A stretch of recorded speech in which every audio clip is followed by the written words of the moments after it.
Jésus meurt sur la croix et on s'était arrêté là. Jésus a vaincu le péché en mourant sur la croix pour nous. Et je vous propose de prendre Matthieu 27 au verset 55. Il y avait là bien des femmes qui regardaient de loin. Elles avaient accompagné Jésus depuis la Galilée pour le servir. Parmi elles figurait Marie de Magdala, Marie la mère de Jacques et de Joseph et la mère des fils de Zébédée. Le soir venu arriva un homme riche d'Arimathée du nom de Joseph qui lui aussi était un disciple de Jésus.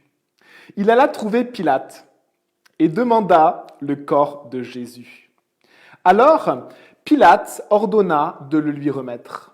Joseph prit le corps, l'enveloppa dans un drap de lin pur et le déposa dans un tombeau neuf qu'il s'était fait creuser dans la roche. Puis il roula une grande pierre à l'entrée du tombeau et s'en alla. Marie de Magdala et l'autre Marie étaient là, assises vis-à-vis du tombeau. Amen.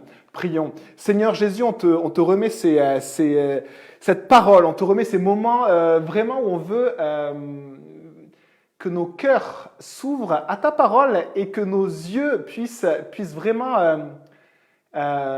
aller dans ta parole et regarder ta parole, la lire et la méditer et être enseigné par elle et être nourri par elle ce matin. Seigneur, nourris-nous et on te demande, s'il te plaît aussi, Saint-Esprit, remplis chacun de nous de ton Esprit Saint, s'il te plaît. Merci Seigneur, merci Père, Amen. Alors, on a l'épisode encore au niveau de la croix, juste après que Jésus est expiré sur ce bois. Un verset de la parole de Dieu disait « Maudit est quiconque est pendu au bois ». Et d'ailleurs, il y avait des lois à ce sujet-là. Les Juifs ne pouvaient pas laisser un condamné à mort qu'on avait pendu à un bois sur une potence la nuit, parce qu'il était entre le ciel et la terre, parce qu'il était maudit, et Dieu voulait qu'on enlève les corps de ceux qui étaient condamnés à mort la nuit. Jésus a été maudit. La malédiction a été sur lui pour nous. La malédiction des hommes, la malédiction surtout de Dieu. Lui qui a été suspendu entre le ciel et la terre, et il a vécu cette malédiction pour nous. Alors voilà, Jésus vient d'expirer sur la croix. On s'en souvient, il y a eu des ténèbres sur tout le pays pendant 3 heures. Juste avant, ou pendant, ou juste après que Jésus expire, on avait parlé de ce voile dans le temple qui s'était déchiré en deux complètement, et on avait pu voir la partie la plus secrète, la plus profonde, la plus séparée, la plus interdite de tous les lieux de Jérusalem, d'Israël, et peut-être du monde. C'était ce lieu de la présence de Dieu. Personne n'avait le droit d'y aller. Et la séparation entre l'extérieur et ce lieu, cette séparation se détruit, se déchire, et on peut avoir accès au lieu de la présence de Dieu. Être même écouté par Dieu, avoir audience auprès de Dieu. On avait rappelé ça. Il y a eu aussi la terre qui s'est déchirée, un tremblement de terre terrible. La terre, les rochers se sont fendus. Et également, les tombeaux se sont ouverts. Quelques tombeaux se sont ouverts et quelques personnes ont ressuscité. On avait vu cette puissance de la croix, la puissance de ce Jésus, ce sauveur du monde qui prend le péché sur lui. Et comme il prend le péché sur lui, il enlève la puissance de la mort. Et comme le péché est payé, la puissance de la mort, ou la mort a perdu sa puissance. Et on le voit, la mort a perdu sa puissance. Qu'est-ce qui se passe? Des croyants, des personnes qui avaient mis leur foi en Dieu par Jésus, en fait, sortent des tombes. En clair, la mort ne peut pas les retenir. On s'était encouragé sur ça. Si vous avez mis votre foi en Jésus, un jour, la mort va vous prendre, mais la mort ne pourra pas vous retenir. Il est impossible que la mort vous retienne parce que Jésus a pris vos péchés sur lui et la mort n'a plus de puissance sur vous. Votre corps va mourir, vous allez rentrer dans la mort, mais un jour, Dieu va vous faire sortir de la mort et nous serons pour toujours avec lui. Alors, on passe maintenant au chapitre 27, au verset 55. Et regardez ceci, il y avait là bien des femmes qui regardaient de loin, elles avaient accompagné Jésus depuis la Galilée pour le servir. On va voir, jusqu'à la fin de l'évangile, on va voir des témoins, les amis. Si on mettait un titre, on met rarement de titre moi je mets rarement de titre dans mes prédications, mais dans mes enseignements, mais si on mettait un titre, ça serait ici, les témoins de la mort de Jésus. Et on pourrait se dire, oui d'accord, témoins de la mort, Mais c'est quelque chose d'extraordinaire de réaliser que Jésus porte le péché du monde, mon péché qui meurt pour moi, et que la puissance de la mort est réduite à néant parce que Jésus a pris mon péché. Et il y a des témoins de cela. Il y a des témoins oculaires, ils sont présents, et il y en avait de nombreux. Et on va voir que Dieu, dans ce monde, veut témoigner de sa grâce et de sa vérité par des témoins, par vous et moi, témoins de la grâce de Dieu dans nos vies. Et ici, il y a des témoins de la mort de Jésus. Il y avait là bien des femmes qui regardaient de loin. Elles avaient accompagné Jésus depuis la Galilée. C'est la partie du nord, là d'où Jésus vient. Et il y avait beaucoup de femmes qui avaient accompagné Jésus depuis la Galilée pour le servir. On lit. Ça veut dire, première chose qui est assez simple, mais qu'il faut avoir en tête, c'est qu'il n'y avait pas que les 12 qui étaient disciples. Il n'y avait pas que les 12, il y avait tellement de disciples, tellement de personnes qui avaient été touchées par Jésus, profondément touchées par Jésus, et qui lui avaient donné leur vie, mais aussi qui s'étaient mis à marcher à sa suite dans ce cortège de disciples, où des personnes étaient touché par Jésus-Christ, le juste, le Fils de Dieu. Et on voit ici qu'il n'y avait pas que les 12 qui l'écoutaient, ou qui se nourrissaient de ses paroles, ou qui se nourrissaient aussi des pains qu'il multipliait, ou qui étaient guéris. Il y avait beaucoup de personnes, et parmi ces foules, il y avait plus que les 12 disciples. Et on voit également qu'autour de Jésus, les disciples que Jésus acceptait ou appelait à lui étaient parfois des disciples qui ne faisaient pas du tout un consensus auprès des Juifs du peuple, et surtout auprès des Juifs religieux, des pharisiens ou des prêtres. Par exemple, on avait des collecteurs d'impôts, des gens à la solde de l'ennemi des Romains, mais on avait aussi des personnes qui ne respectaient pas bien la loi, ce que les pharisiens appelaient des pécheurs. Et Jésus mangeait avec eux. Et il y avait également, les amis, des enfants qui pouvaient s'approcher de lui. Là, on a vu quelques gars, et là, on voit des enfants. Et qu'est-ce que Jésus a dit? Mais laissez venir les enfants et les petits-enfants à moi. Laissez-les venir, qu'ils puissent vivre, expérimenter la présence de Jésus dans leur vie, se sentir aimés. Vous savez, comme moi, que des enfants qui entendent parler de Jésus, bibliquement, bien sûr, pas par des inventions humaines, mais bibliquement, par les témoins oculaires de la Bible, et bien souvent, ce qu'ils vont exprimer, c'est de dire, mais Jésus, il est gentil. Jésus, il est plein de bonté. Jésus, il m'aime. Laissez venir les enfants à Jésus. Et même, on peut même leur présenter Jésus. Et s'ils veulent, ils peuvent s'approcher de Jésus. Donc on voit qu'il y avait plein de gars, il y avait aussi des enfants qui pouvaient s'approcher de Jésus. Et on voit quelque chose également de controversé. Les femmes pouvaient s'approcher de lui. Pour certains, c'était presque signe d'impureté. Pour les pharisiens, pour certains pharisiens, les femmes étaient, excusez-moi mes sœurs, mais c'était le cas il y a 2000 ans, étaient source d'impureté. Et Jésus, qu'est-ce qu'il fait? Il se laisse approcher par des gars, par des malades, par des lépreux, par des religieux, par des non-religieux, par des gens considérés comme pécheurs, par la crème sociale, mais comme par la classe populaire, par des enfants et par des femmes. Et Jésus se laisse approcher par tous. Et ça va avoir des conséquences, parce que Jésus, vraiment, par ses paroles, par ses actes, par ses guérisons, par son action surnaturelle dans nos vies, dans ma vie, dans vos vies, par son action surnaturelle dans leur vie, eh bien, il va vraiment avoir un impact auprès de plusieurs personnes, d'un groupe de disciples. Et on parle ici de ces femmes, il y avait bien des femmes qui regardaient de loin et même qui avaient tout quitté comme les 12 disciples pour le suivre.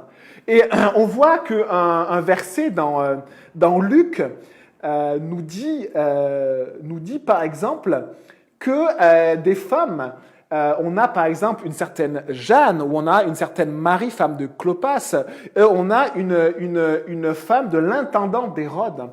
Et il y avait certaines femmes qui l'accompagnaient et qui le soutenaient par leurs biens. Il y avait des femmes peut-être aisées qui soutenaient ce groupe de disciples et Jésus par leurs biens. Et il y avait des femmes qui servaient. Peut-être qu'il y avait beaucoup de logistique, peut-être qu'il y avait à s'occuper beaucoup de choses. Et les gars bossaient, les femmes bossaient également. Les disciples de Jésus, hommes et femmes, en fait, il y avait tout un groupe de disciples qui suivaient Jésus pour le servir. Pour le servir. Pas simplement pour être de loin et écouter d'une oreille, mais pour le servir. Et alors, la rencontre de Jésus avec ces femmes dont il est question avait vraiment changé leur vie. Et on voit que leur but dans leur vie avait changé.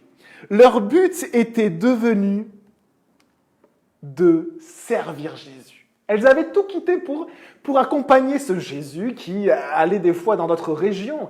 Et donc elles avaient quitté peut-être famille, peut-être leur maison. Et du coup, elles suivaient Jésus. Et pour une femme à l'époque, les amis, c'était quelque chose absolument d'exceptionnel que un rabbi, donc un maître, un enseignant de la parole de Dieu, ici Jésus, accepte auprès de lui des disciples qui étaient des femmes. Donc elles n'avaient pas le titre de disciples, parce que culturellement ça ne se faisait pas, mais elles étaient des disciples parce qu'elles servaient Jésus. Et en fait, c'est comme si elles s'étaient un peu dans l'image de ce qui se passait à l'époque, elles s'étaient inscrites à l'école du rabbi Jésus, du maître Jésus. D'accord? Et du coup, normalement, les enseignants itinérants, comme Jésus ou comme bien d'autres rabbis, étaient suivis par des gars, juste des gars, et qui devenaient ses disciples et qui quittaient aussi peut-être leur travail, peut-être leur maison, peut-être leur famille, pour entendre l'enseignement d'un homme sage qui parlait de la parole de Dieu. Mais pas les femmes. Pas les femmes. Et on voit ici, en fait, que c'est quelque chose d'exceptionnel et peut-être un peu de révolutionnaire, mais en tout cas qui surprenait forcément beaucoup de gens parce que c'était vraiment quelque chose qui ne se faisait pas. Et on voit que Jésus attire tout le monde. Il n'y a pas de restriction. On peut tous devenir disciples de Jésus, quelle que soit notre condition sociale, quel que soit notre passé, quel que soit notre genre, si on est femme ou si on est homme, on peut devenir disciple de Jésus. Et elle s'était rendue entièrement disponible à Jésus pour le servir. Et à l'époque, une femme, normalement, n'avait pas l'autorité pour s'inscrire elle-même à l'école d'un enseignant itinérant comme Jésus. Et donc, une femme à l'époque était mariée très très jeune. Et elle passait de l'autorité, de la responsabilité du papa, du père, à l'autorité, la responsabilité du mari. Et donc, pour ces choix importants, c'était au mari de décider d'autoriser ou non. Et elles étaient soumises à l'autorité de leur mari ou de leur père. Donc elles ne pouvaient pas faire ce qu'elles voulaient, elles ne pouvaient pas quitter leur maison, choisir de déménager comme ça, à part si elles étaient veuves ou si elles étaient un peu à l'écart de la société, comme une personne qui pouvait être lépreuse, ou comme une pécheresse, comme une prostituée, ou comme une personne qui était peut-être répudiée par son mari. Et donc, il devait y avoir autour de Jésus beaucoup de femmes qui avaient fait ce choix-là et qui étaient un peu à la marge de la société. Mais on va voir qu'il n'y a pas que des femmes comme cela. Et pour les autres femmes, il est possible que certaines femmes aient décidé de suivre Jésus et que cela ait impliqué que leur famille les rejette ou que leur mari les répudie. Parce qu'elles n'avaient pas cette possibilité de le faire et elles devaient normalement être soumises à la décision de leur mari. Et donc on voit que Jésus l'a dit, Jésus malheureusement a rappelé que parfois suivre Jésus dans nos vies a des implications très très lourdes. Mais on va voir quelque chose de beaucoup plus beau, les amis. On va voir que Jésus, il touche des gens par son amour, par sa puissance, par sa présence, par sa vérité, par les paroles qui sortent de sa bouche. Ces paroles vraiment de grâce et de vérité, d'amour et de vérité. Mais il touche aussi, les amis, des familles entières. Il touche des familles. Et ce mot témoin reste à mon esprit quand j'ai étudié ces passages et quand je suis en train de vous les partager, de vous les exposer simplement. Regardez au verset 56. Parmi elles figurait Marie de Magdala, Marie, la mère de Jacques et de Joseph, et la mère des fils de Zébédée. Et on a ici plusieurs femmes qui sont nommées. parmi elles, il y a quelques femmes qui sont nommées, sûrement parce qu'elles étaient particulièrement connues et où on pouvait vraiment les reconnaître. Et du coup, elles sont nommées. Alors, on va un petit peu voir qui étaient ces femmes-là. Et on sait que beaucoup de femmes suivaient Jésus, mais que beaucoup n'étaient pas nommées. Dans Marc 15, 41, je vous le lis. Donc, il y avait parmi elles était Marie de Magdala, Marie mère de Jacques et de Joseph, c'est exactement les mêmes personnes, ainsi que Salomé. Salomé, c'est sûrement la mère des fils de Zébédée, que l'on vient de lire. Donc ça, c'est dans les paroles, le passage parallèle de Marc 15. Et on continue. Donc ces personnes qui le suivaient et le servaient lorsqu'il était en Galilée, et beaucoup d'autres femmes qui étaient aussi montées avec lui à Jérusalem.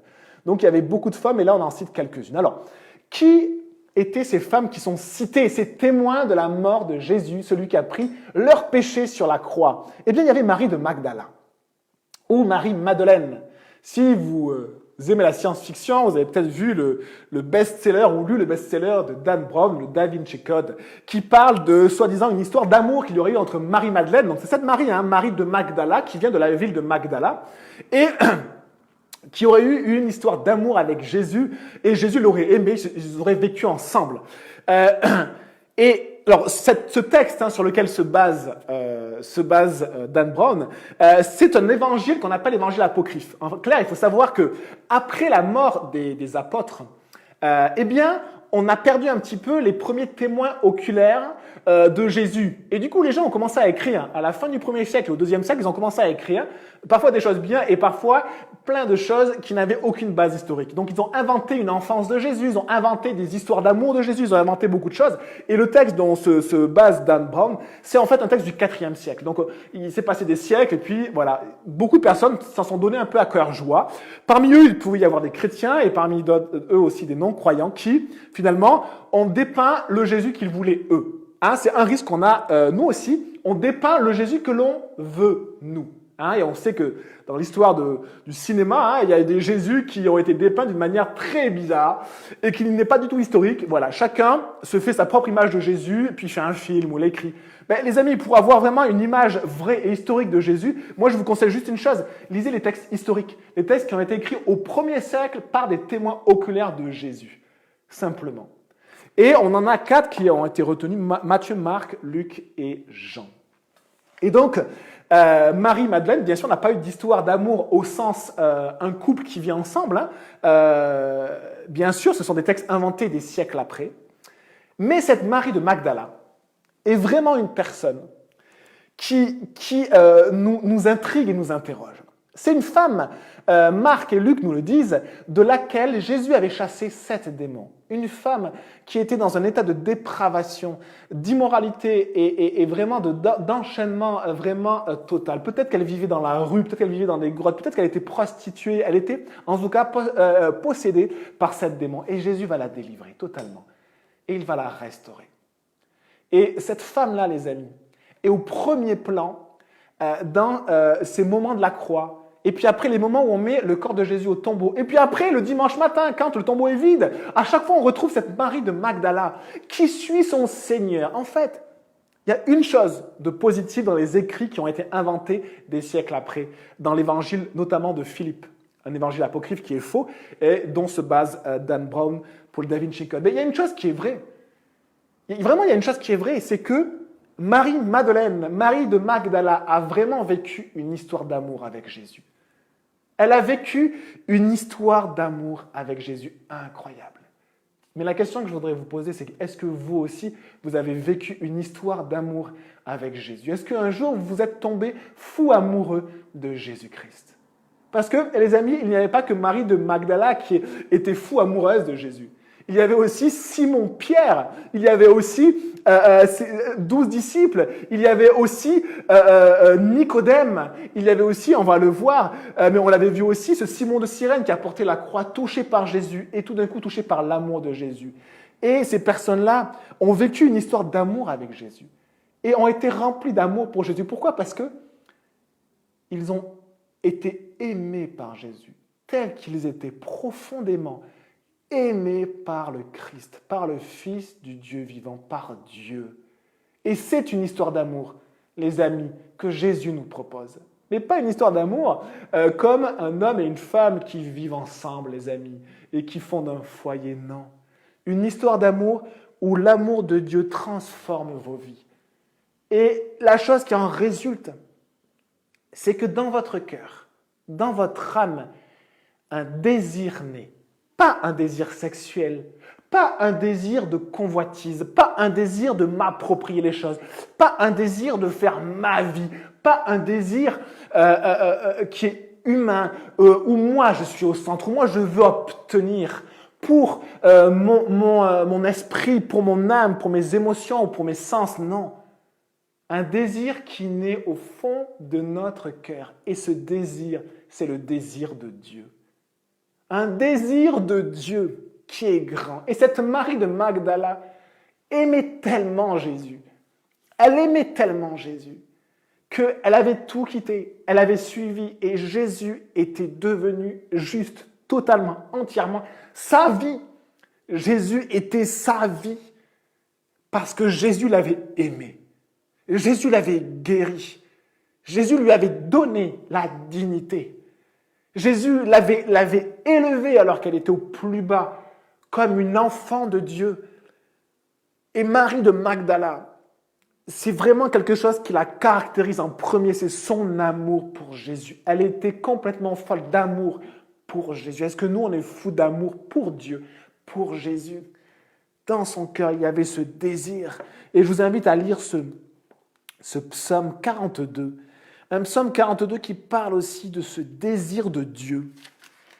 Psaume 42. Je vous le lis si vous n'avez pas le temps de le prendre.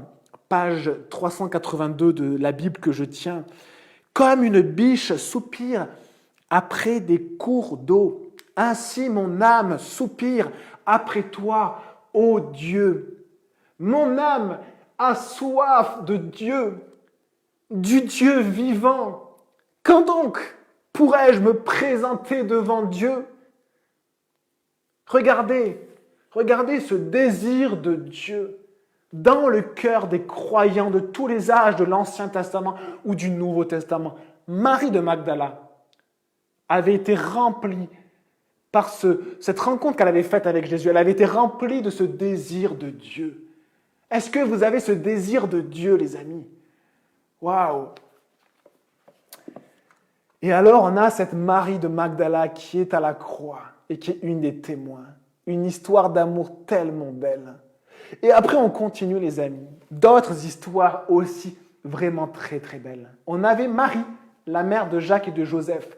À ne pas confondre avec Marie, la mère de Jacques et de Joseph. Ils s'appellent tous pareil. En fait, oui, ils s'appelaient un peu tous pareil. Il y a au moins 4 Maries qui suivaient Jésus. Il y a plein de Jacques, il y a plein de Joseph. Il y a Joseph, le père de Jésus. Il y a ce Joseph-là. Il y a un autre Joseph qui est aussi le frère de Jésus. Il y a un autre Joseph d'Arimathée. Il y avait des Simons partout. C'était, voilà, les gens avaient vraiment des prénoms par excellence. Et on le sait, il y avait beaucoup de Jésus aussi. Vous imaginez, en fait, c'est pour ça qu'on appelle Jésus de Nazareth. À pas confondre avec Jésus d'Arimathée, ou Jésus de Jérusalem, ou Jésus de là, ou Jésus de Bourges, ou Jésus de Meun-sur-Yèvre. À pas confondre. Et en fait, il y avait des Jacques partout, des Joseph partout, des Jésus partout. Et du coup, on les décrivait, on essayait de les décrire, soit par le nom de leur père, soit par le lieu dont ils étaient originaires, soit par un pseudonyme comme Jacques le mineur ou Jacques le jeune, et ainsi de suite. Donc là, on va essayer de cibler qui est cette Marie, la mère de Jacques et de Joseph. Ce n'est pas Marie, la maman de Jésus. La maman de Jésus avait également comme fils un Jacques, un Joseph, mais aussi un Simon, et je crois, à vérifier, un Jude, à vérifier. Et elle avait aussi d'autres filles. Et on le sait puisqu'on a un texte qui parle de cela, qui parle des frères de Jésus, en fait c'est des demi-frères, et des sœurs, plutôt des demi-sœurs de Jésus. Et on a donc du coup cette Marie, et cette Marie, on pense que c'était la maman d'un des 2 apôtres Jacques. Parce que je ne sais pas si vous l'avez réalisé, quand on lit la liste des apôtres, vous l'avez par exemple dans Matthieu 10. Dans Matthieu 10, si vous tournez dans Matthieu 10, vous avez, alors dans Marc aussi, vous avez la liste, mais vous avez la liste des apôtres et vous avez les prénoms. Et donc si je lis Matthieu 10, on avait qui comme disciples? On avait Simon-Pierre, on avait André, on avait Jacques et Jean, fils de Zébédée. On avait Philippe et Barthélemy, Thomas et Matthieu. On avait Jacques, fils d'Alphée. Et du coup, on avait plusieurs Jacques. On avait Jacques, le frère de Jean, les fils de Zébédée. Et on avait Jacques également, un autre Jacques. Et on pense que cette maman-là, c'était la maman de Jacques. Et regardez juste après. La mère des fils de Zébédée, c'est-à-dire de l'autre Jacques et du Jean. Donc, on avait deux mamans.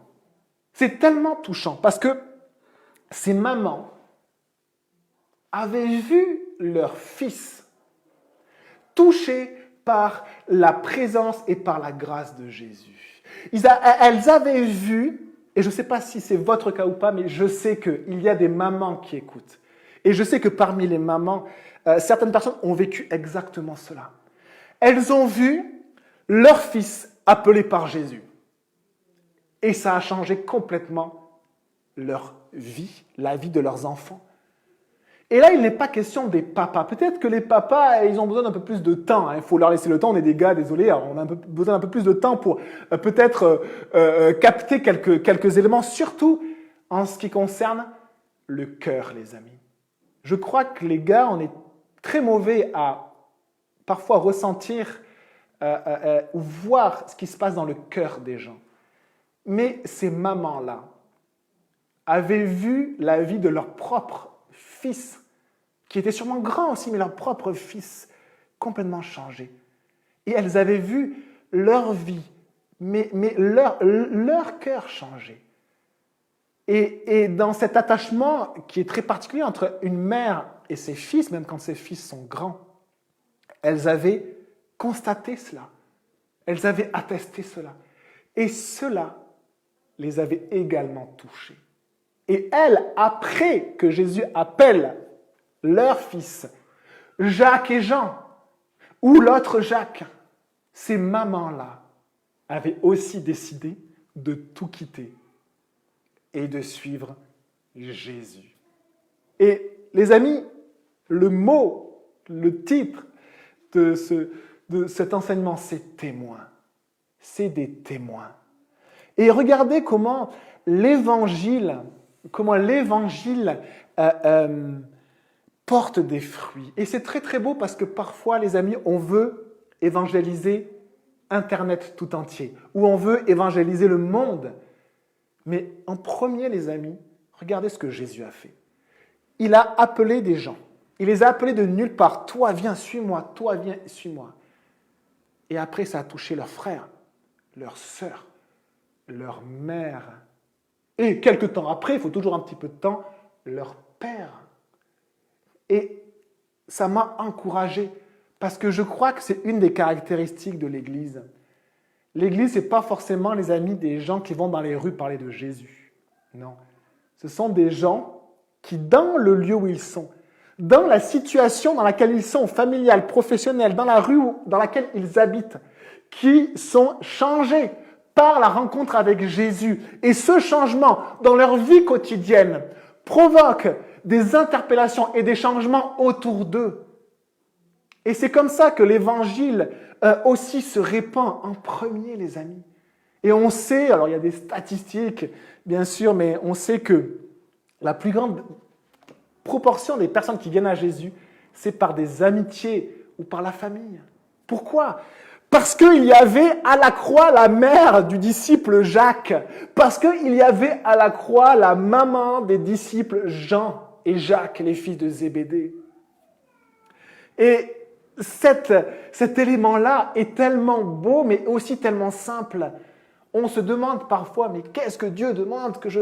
Qu'est-ce que je peux faire ? Qu'est-ce qu'il faut que je fasse ? Vis avec Jésus là où tu es. Vis avec Jésus là où tu es et laisse Dieu faire. Laisse Dieu faire. Parfois, on a envie d'appuyer, on a envie de vraiment balancer. Et je l'ai fait tellement de fois, les amis, balancer toute la vérité sur les gens, argumenter. Et puis parfois, on est un peu piquant, un peu oppressant. Et on a absolument envie soit d'avoir raison, soit que les gens viennent à Jésus, les amis. Les mamans ne sont pas touchées par ça. Je pense vraiment que la plupart des mamans ne sont pas touchées par les arguments de leurs fistons. Non. Elles sont touchées quand leurs enfants, qu'elles aiment au plus profond de leur être, sont eux-mêmes touchés. changent eux-mêmes et elles sont touchées de voir ce qui se passe dans la vie de leurs enfants. Les amis, c'est la manière que Dieu nous donne pour transmettre l'évangile. Vivre avec Jésus, là où on est. Et toutes les couches qu'on rajoute par-dessus. Vous savez, on peut en enlever beaucoup. On peut en enlever beaucoup et vivre simplement. Auprès de mes oncles et de mes tantes, auprès de mon père et de ma mère, peut-être auprès de ma femme, peut-être auprès de mon mari, peut-être auprès de mes enfants, peut-être auprès de mes petits-enfants, auprès de mes voisins. Est-ce que vous aimez vos voisins? Est-ce que vous priez pour eux? Auprès de vos collègues, auprès de vos amis. Les amis, l'évangile, c'est répandu comme cela. Dans les premiers temps, il s'est répandu comme cela. Aujourd'hui, quand on veut faire des statistiques, on aime les chiffres, nous, surtout au XXIe siècle, eh bien, on réalise encore la même chose. Vivez avec Jésus, là où vous êtes. Alors, où sont les pères et les papas? Il faudrait vous réveiller. Où sont les pères? Eh bien, les amis, je pense que pour les papas ou pour les gars, et là, je ne prêche pas pour moi, je prêche même contre moi. Souvent, vous savez, on a une expression qui dit, excusez-moi si ça vous choque un peu, mais souvent, il leur faut un peu du temps pour que ça leur monte au cerveau. Il leur faut un peu du temps. Je ne pense pas que ça caractérise les gars, ou la plupart des gars, pas tous bien sûr, mais je pense que pour les gars, on a besoin de temps. Mais pour le contraire, pour que ça descende au niveau du cœur. Et s'il y a des hommes, s'il y a des gars qui ne connaissent pas Jésus, qui écoutent, le seul encouragement que j'ai à vous partager, c'est laissez Dieu vous toucher maintenant, mais dans un endroit de votre être dans lequel vous n'aimez pas être bousculé, dans vos émotions, dans vos décisions, dans le cœur de votre être, dans votre cœur, dans votre âme. Laissez Jésus-Christ le faire.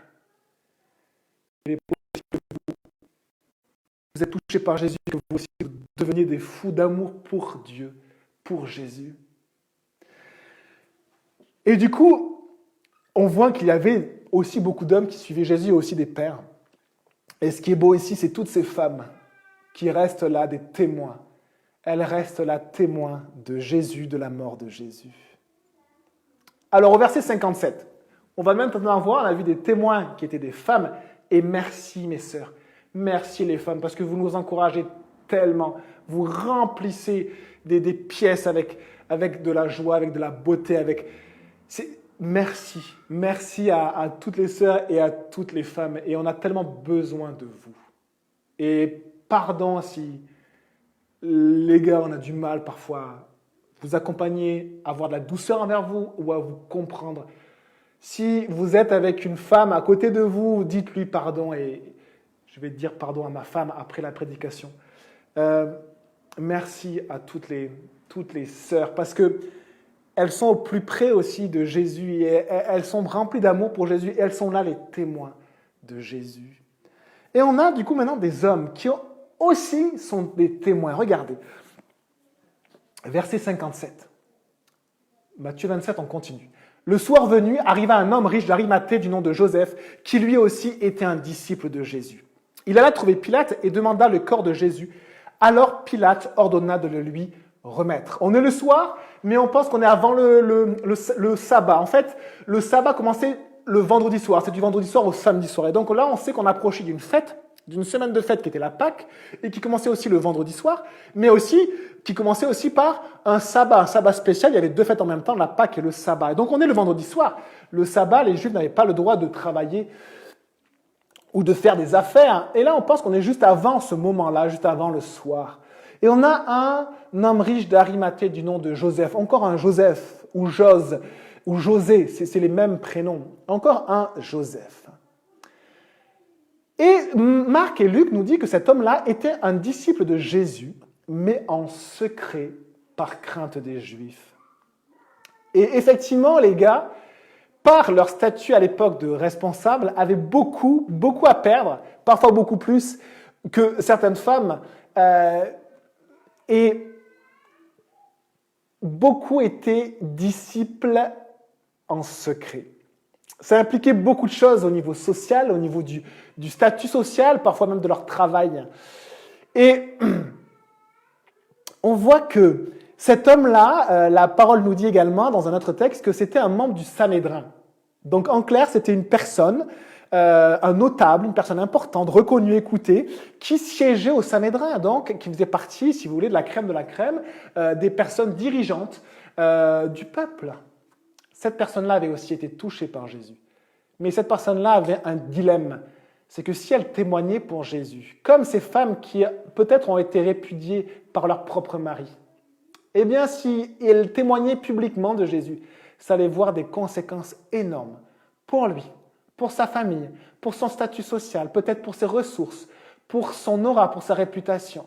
Peut-être qu'on allait lui faire comprendre, vous savez, comme dans un parti politique, qui ne suit plus les lignes du parti, on allait lui faire comprendre à Joseph d'Arimathée de quitter le Sanhédrin. Et on allait le rayer de la liste, lui et puis sa famille, puisque c'était souvent des familles également qui siégeaient, des parents et puis après des enfants qui siégeaient au Sanhédrin. Et alors on voit que cet homme a beaucoup à perdre. Et il s'est caché jusque-là. On a un autre homme qui s'est caché, qui était aussi un membre du Sanhédrin. Si vous prenez Jean au chapitre 3, je vous le lis au premier verset. « Or, il y avait parmi les pharisiens un homme du nom de Nicodème, un chef des Juifs, c'est-à-dire une personne qui siégeait également dans le Sanhédrin. Et il vint trouver Jésus de nuit pour lui poser des questions. Et il est devenu aussi un disciple. Et donc, on a deux disciples qui ont tellement à perdre d'être disciples de Jésus. Mais ce qui est très très beau, souvenez-vous de ce mot qui traverse tout cet enseignement, témoin. Dieu parle au travers de témoins et à ceux qui suivent Jésus, il les fait devenir des témoins, un jour ou l'autre. Et je vous lis ce verset de Romains 10, verset 10. Car c'est en croyant du cœur qu'on parvient à la justice. Je reparle aux gars, on a besoin que le cœur soit touché. On a besoin vraiment de faire un acte de courage, de ne plus être à ce niveau-là et de vouloir tout comprendre ou tout expliquer, mais à un moment donné d'être à ce niveau-là et de dire juste à Jésus, ok, je viens. Et c'est un pas de courage qui est très compliqué et qui implique beaucoup de choses. Mais c'est en croyant du cœur qu'on parvient à la justice. C'est-à-dire que nos péchés sont pardonnés. Mais c'est une première étape. Je vous lis la suite du verset. C'est en confessant de la bouche qu'on parvient au salut, selon ce que dit l'Écriture et le texte continue. Et il est parlé ici de confesser par la bouche, de témoigner. À un moment donné, forcément, que vous soyez muet, que vous soyez aveugle, que vous soyez, quelle que soit la situation de votre vie, physique ou sociale, à un moment donné, si Jésus vous a touché, eh bien, son action en vous fait devenir des témoins, et en premier auprès des gens qui sont autour de vous. Et à un moment donné, ce témoignage, inexorablement, sort. Inexorablement. Et parfois, on met du temps à assumer d'être un disciple de Jésus. Et c'est pas grave que les choses se fassent en leur temps. Dieu nous travaille et vous savez, si l'image d'une personne, c'est une plante qui pousse, elle pousse petit à petit et elle fait des feuilles petit à petit et à un moment donné, elle fait des fleurs. Mais il y a besoin de temps et parfois il y a besoin aussi que les racines prennent avant que quelque chose de visible pousse. Donc il y a des temps et on n'a pas à mettre la pression sur les gens pour qu'ils témoignent de Jésus. Mais un jour, sachez que si vous avez donné votre vie à Jésus, vous devenez des témoins. Et du coup, cette question de témoignage arrive forcément à coup sûr pour tout le monde. Et elle est arrivée pour cet homme qui s'appelle Joseph d'Arimathée. Et on le verra aussi pour cet autre homme qui s'appelle Nicodème. Cet homme-là va décider de témoigner publiquement de Jésus. Et on pourrait se dire, mais c'est quoi témoigner publiquement? Est-ce que c'est très bien faire une vidéo, par exemple, et puis témoigner à tous? Par exemple, on a un frère qui a écrit à tous ses amis pour leur dire ce qu'il avait vécu. Vraiment, c'est très bien, c'est une des manières de témoigner. Mais est-ce que c'est forcément ça? Est-ce que c'est aller dans la rue pour parler de Jésus? Est-ce que c'est forcément, dès qu'il y a le moindre écart avec la vérité de la Bible, parler tout le temps de Jésus? Et les amis, je ne crois pas. Je crois qu'être un témoin de Jésus, ce n'est pas saouler les gens avec Jésus, ce n'est pas imposer Jésus aux gens. C'est vivre avec Jésus là où on est. Et inexorablement, les gens vont vous poser des questions. Ou vous allez être amené à assumer d'être chrétien dans une discussion, dans des choix, inexorablement. Et ce Joseph d'Arimathée, Dieu le travaille. Il est membre du Sanhédrin, il a tout à perdre, mais c'est un homme qui a le pouvoir politique d'aller voir Pilate et d'avoir une audience auprès de Pilate. C'est un homme qui a le pouvoir politique, d'être reçu et d'obtenir le corps de Jésus. Et juste pour une petite parenthèse contextuelle, c'est que souvent les Romains, normalement, laissaient les corps sur les croix pendant plusieurs jours et même morts sur les croix, et les cadavres sur les croix même commençaient à être dépecés par des rapaces, des oiseaux de proie.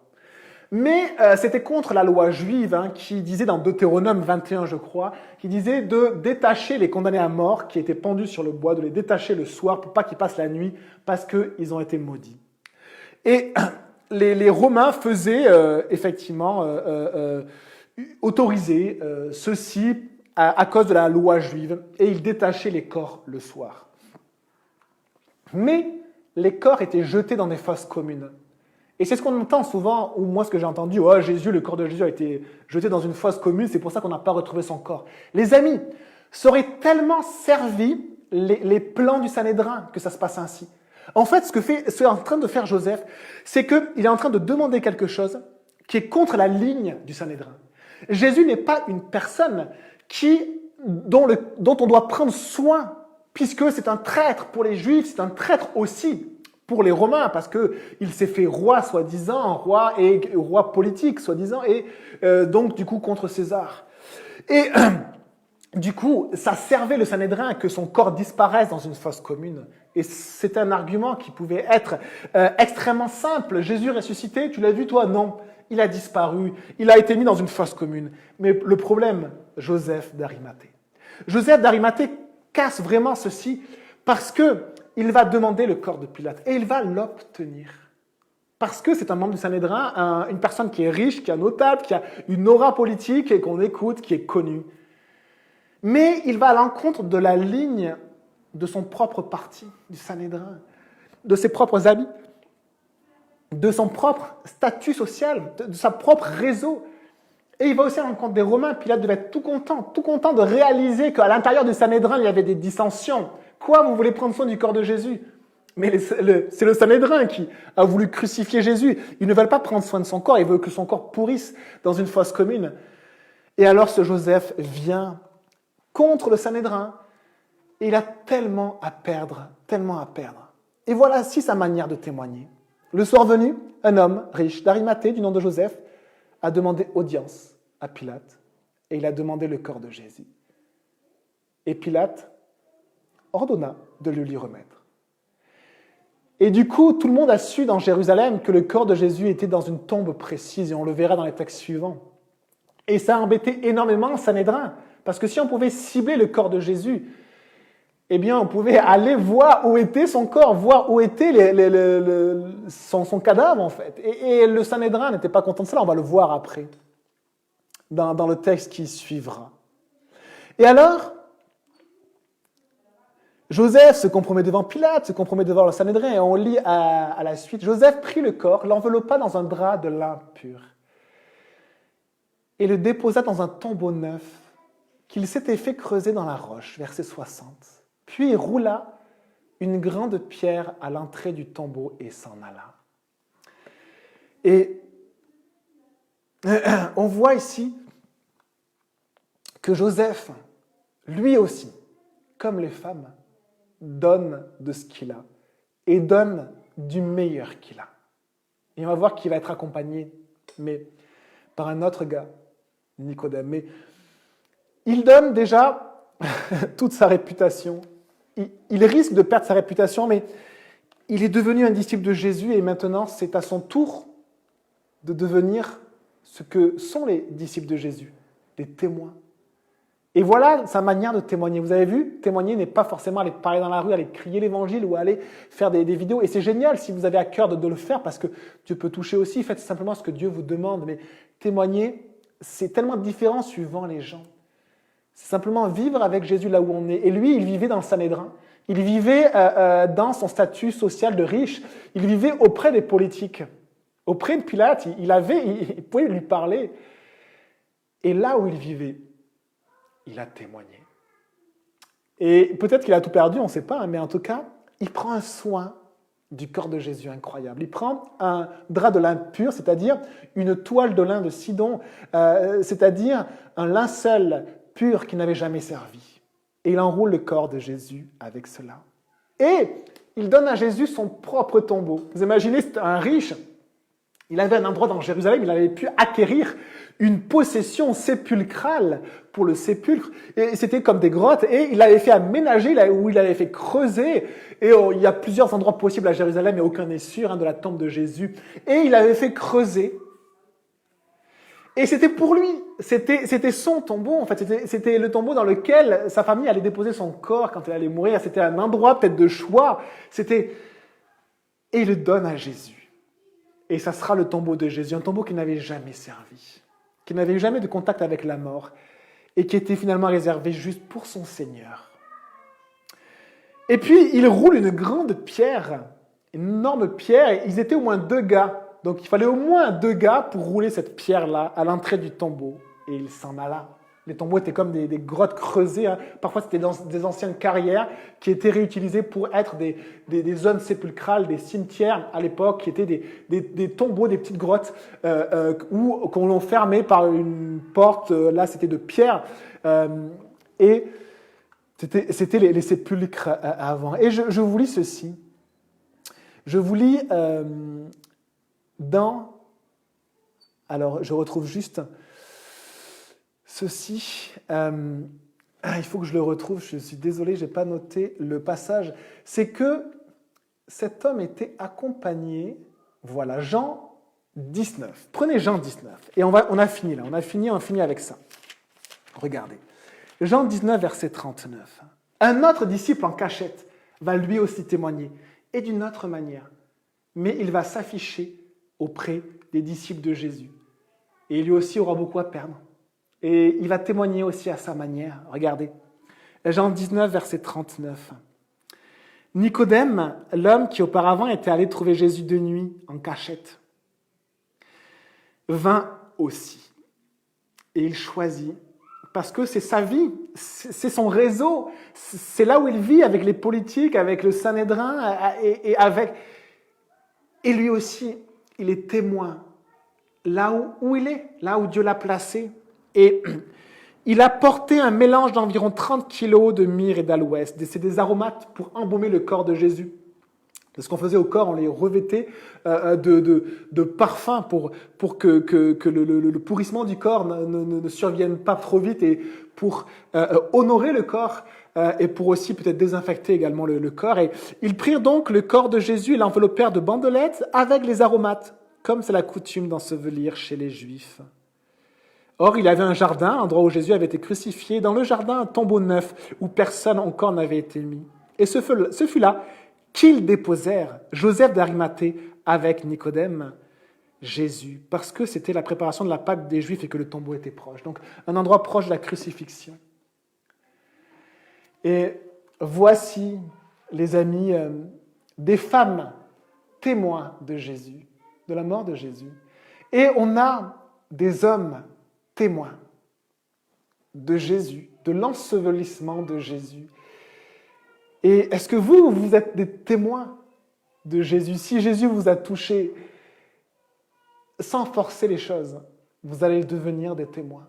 Vous allez devenir des témoins parce que, comme Marie de Magdala, dans votre cœur, il va y avoir un grand désir, le désir de Dieu, le désir d'honorer Dieu, le désir de suivre Jésus, et aussi le désir, comme ces femmes, de servir Jésus, comme ces gars et ces femmes qui étaient disciples de Jésus, servir.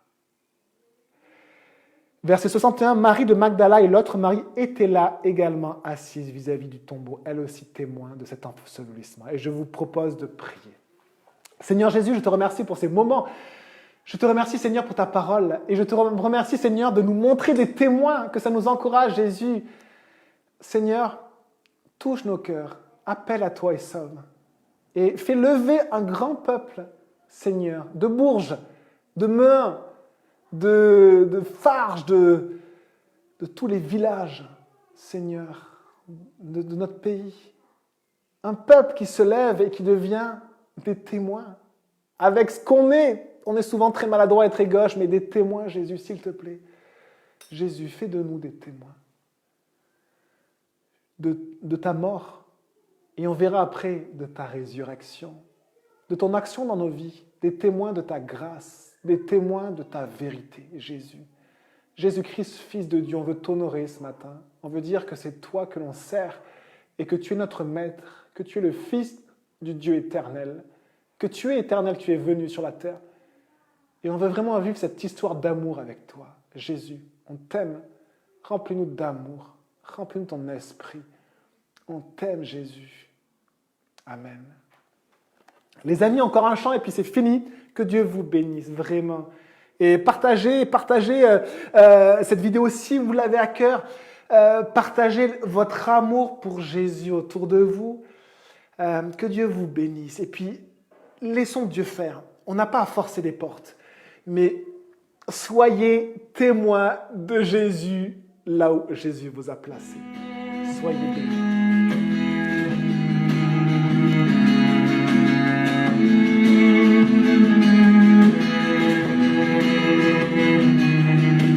Tu es tout pour moi, tu conduis mes pas, mon Dieu.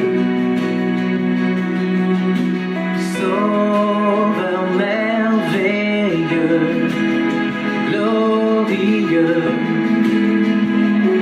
Jésus.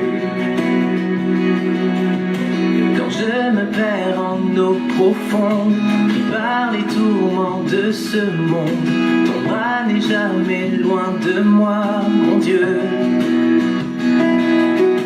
Un mot, un regard de ta part, une percée dans mon brouillard, tu me ramènes dans tes voies, Jésus. Tu es tout pour moi, tu conduis mes pas, mon Dieu. Sauveur merveilleux, glorieux, Jésus. Attiré près de toi, Seigneur, attiré tout près de ton cœur, je m'abandonne à ton amour, mon Dieu. Tu sais mes doutes et mes faiblesses, devant la croix je te les laisse. Tu es ma force et mon secours, Jésus.